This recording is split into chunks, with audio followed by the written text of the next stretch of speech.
millionaire widower followed his nanny after work. What he discovered changed everything. The evening lights of downtown Portland cast a gentle glow as Nathan Cooper watched from his office window, 23 floors above the bustling streets. At 31, he had achieved everything his father had dreamed of: a successful investment firm, a penthouse apartment, and enough wealth to last several lifetimes.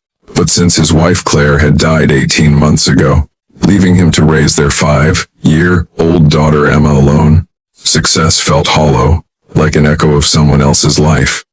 Nathan's dark hair showed the first traces of gray at the temples, premature aging brought on by grief and the weight of single parenthood. His tailored coat and careful grooming spoke of a man who maintained appearances, even when his world had crumbled, who showed up to board meetings and parent-teacher conferences with equal dedication, though neither brought him much joy anymore. The one bright spot in his carefully ordered life was Sophia Martinez, the young woman who had transformed their house from a place of quiet sorrow into something that occasionally resembled a home again. At 26, Sophia possessed the kind of natural warmth that made children feel safe and adults remember what it was like to smile without effort.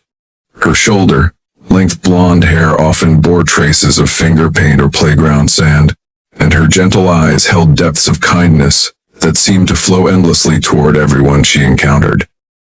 Sophia had been caring for Emma for 8 months now, and Nathan had watched with amazement as his daughter slowly emerged from the shell of grief that had enclosed her after her mother's death.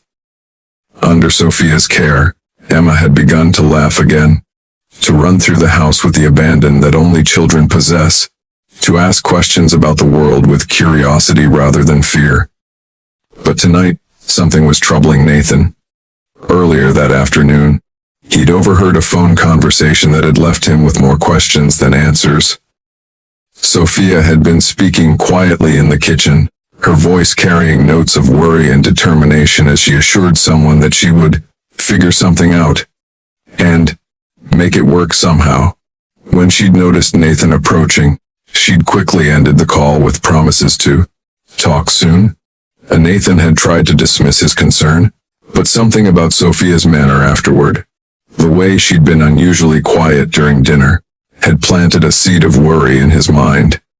As he watched the street below, he made an impulsive decision that would have surprised anyone who knew his typically careful, calculated approach to life.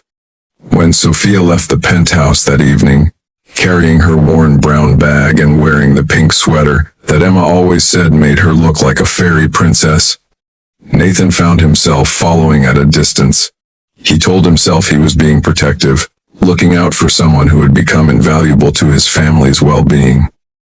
But deeper down, he suspected his motives were more complex, driven by a growing awareness that Sophia had become far more than just Emma's caregiver. Nathan followed Sophia's road through the city, staying far enough behind to remain unnoticed. She took the bus to a neighborhood he rarely visited, an area where the buildings were older, and the streets less pristine than the polished downtown district where he conducted his business. As twilight deepened, Nathan watched Sophia enter a modest community center, its windows glowing with warm light against the evening sky. Curious now beyond any reasonable explanation, Nathan approached the building and found himself looking through the large windows that faced the street. What he saw inside stopped him completely, rooting him to the sidewalk as understanding washed over him in waves.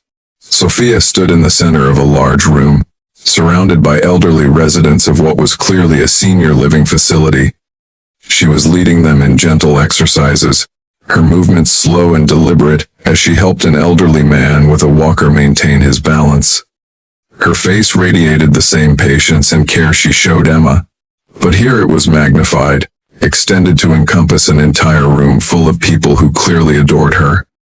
Nathan watched as Sophia moved from person to person, adjusting someone's posture, offering encouragement, helping a woman in a wheelchair participate in the modified movements. The residents' faces lit up when she spoke to them, and Nathan could see the genuine affection that flowed between them. After the exercise session ended, Nathan continued to observe as Sophia helped serve dinner, sitting with residents who appeared to have no other visitors, listening intently to stories, and sharing what appeared to be hearty laughter over shared memories. She moved through the dining room like a daughter visiting beloved grandparents, stopping to brush an elderly woman's hair, helping a man who struggled with arthritis cut his food, ensuring that no one sat alone. As the evening progressed, Nathan understood with growing clarity why Sophia sometimes seemed tired during her early morning arrivals at his penthouse, why she occasionally declined his offers to pay for expensive outings with Emma, why she wore the same few outfits in careful rotation. She was volunteering her time here, giving hours of unpaid service to people who needed exactly the kind of care she provided so naturally. When Sophia finally emerged from the building near 9 o'clock, Nathan quickly stepped into the shadows, his mind reeling with questions and a profound shift in perspective. He made his way home slowly, processing what he'd witnessed and its implications for everything he thought he knew about the young woman who had become so central to his daughter's happiness. The next morning, Nathan found Sophia in the kitchen preparing Emma's breakfast with her usual cheerful efficiency. Emma chattered happily about her plans for the day, while Sophia braided her hair with gentle precision, the domestic scene so peaceful that Nathan almost hesitated to disturb it. "Sophia," he said quietly, accepting the cup of coffee she handed him with her customary thoughtfulness. "Could we talk for a moment? After Emma leaves for school." Something in his tone must have concerned her, because Nathan saw a flicker of worry cross her features. "Of course, Mr. Cooper. Is everything all right?" After Emma had been deposited at school with hugs and promises about afternoon activities, Nathan and Sophia sat in his living room overlooking the city. The morning light streaming through the floor-to-ceiling windows highlighted the care lines around Sophia's eyes, the subtle signs of someone who gave more of herself than she kept in reserve. "Sophia, I need to ask you something, and I hope you'll trust me enough to be completely honest." Nathan watched as she straightened slightly, preparing herself for whatever difficult conversation was coming. "Last night, I followed her after work," Nathan continued, watching her eyes widen with surprise. "I saw you at the senior center. I saw what you do there, how you care for those residents, how much they clearly mean to you." Sophia's cheeks flushed with embarrassment. "Mr. Cooper, I can explain. It doesn't interfere with my work here, I promise. I would never let anything." "Sophia, stop." Nathan's voice was gentle but firm. "I'm not concerned about your work here. I'm concerned about you. How long have you been volunteering there?" 3 years, she said quietly. "Since I moved to Portland. I started going because my grandmother lived in a place like that before she passed, and I remembered how much the volunteers meant to her. These residents, some of them don't have any family left, or their families live far away. They just need someone to see them, to remember their names, to treat them like they still matter."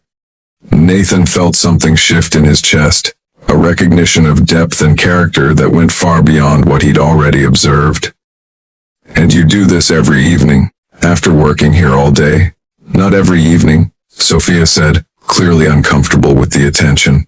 "Just Monday, Wednesday, and Friday, and Saturday afternoons. It's not a big deal, Mr. Cooper. It's the biggest deal in the world," Nathan said softly. "Sophia, do you realize what you've shown me? About kindness, about what it means to live a life of service to others?" Nathan stood and walked to the window, gathering his thoughts. When he turned back to Sophia, his expression held a seriousness that made her sit up straighter. "I want to make you an offer, and I need you to hear me out completely before you respond." He paused, choosing his words carefully. "I've been thinking about establishing a foundation, something focused on elder care and improving the lives of seniors in our community. What I saw last night convinced me that you should be the one to run it." Sophia's eyes widened with confusion. "Mr. Cooper, I don't understand. I'm not qualified to run a foundation. I'm just a nanny."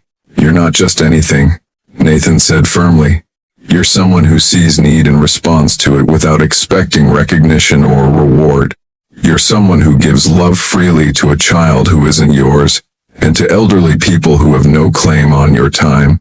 That's not just qualification for running a foundation. That's the only qualification that truly matters. Over the following weeks, as Nathan and Sophia worked together to develop the foundation, their relationship evolved in ways neither had expected. Nathan discovered that Sophia's insights into human nature, her ability to see what people truly needed, rather than what they claimed to want, were exactly what had been missing from his carefully structured but emotionally sterile life. Sophia, in turn, saw past Nathan's wealth and success to the grieving widower, who was doing his best to raise a daughter, while honoring his late wife's memory.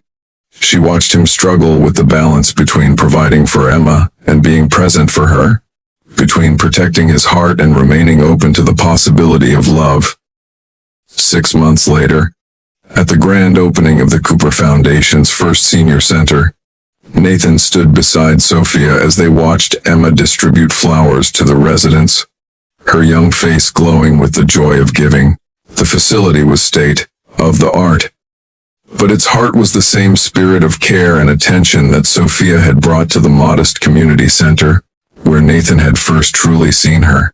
"You know," Nathan said quietly as they watched Emma help an elderly man tend the garden they'd planted together, "I thought I was following you that night to learn about you. But I think I was really following you to learn about myself." Sophia smiled, the expression lighting up her entire face. "What did you learn?" "That love isn't something you lose when tragedy strikes. It's something that multiplies when you find people worth sharing it with." Nathan paused, watching his daughter laugh with pure delight as the elderly residents shared stories and treats. "You taught me that the heart's capacity for love isn't limited by loss. It's expanded by the courage to keep loving anyway." Years later, when people asked Nathan Cooper about the most important business decision he'd ever made, he would tell them about the night he followed his daughter's nanny, and discovered that true wealth isn't measured in bank accounts or stock portfolios, but in the legacy of love we leave through the lives we touch. And Sophia, now his wife and the mother Emma had chosen for herself, would add with a smile, "Sometimes the most important discoveries happen when we stop looking for what we think we need, and start noticing what we already have right in front of us."